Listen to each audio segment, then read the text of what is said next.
বন্ধুরা, বগুড়া কালীতলা মন্দির এলাকায় একটি বিল্ডিংয়ের দুইটি 1000 স্কোয়ার ফিটের ফ্ল্যাট বিক্রি হবে, যার কারণে আপনাদেরকে বগুড়া কালীতলা এলাকায় নিয়ে আসছি। এই কালীতলা মন্দির থেকে আমরা রিপু এমপির বাড়ির সামনে দিয়ে পশ্চিম দিকে গিয়ে আমরা একটি বিল্ডিংয়ে 1000 স্কোয়ার ফিটের দুইটি ফ্ল্যাট বিক্রি করব, যার কারণে আপনাদেরকে কালীতলা অর্থাৎ দত্তবাড়ি টু মাটিডালি যে রোড, সেই রোডটি দেখাচ্ছে এবং এখান থেকে আমরা পশ্চিম দিকে চলে যাব।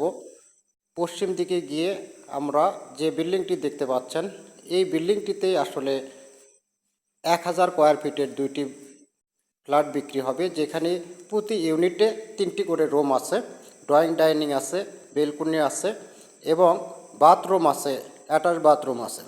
তো বন্ধুরা, দেখতেই পাচ্ছেন ভিতরে কিন্তু আমরা রুম অ্যারেঞ্জমেন্ট করিনি। দেখতে পাচ্ছেন রুমগুলো অ্যারেঞ্জমেন্ট ইচ্ছা মতো করে নিতে পারবেন। চারদিকে বাউন্ডারি ওয়াল দেওয়া আছে এবং রুম অ্যারেঞ্জমেন্ট এখানে করা নেই। আমাদের প্ল্যানের মধ্যে 3টি রুম, 3টি বাথরুম এবং ড্রয়িং ডাইনিং, বেলকুনি এগুলো আছে। তো বন্ধুরা, আজকে আর নয়, আবার দেখা হবে অন্য একটা জায়গায় অন্য একটা ফ্ল্যাটের ভিডিও নিয়ে।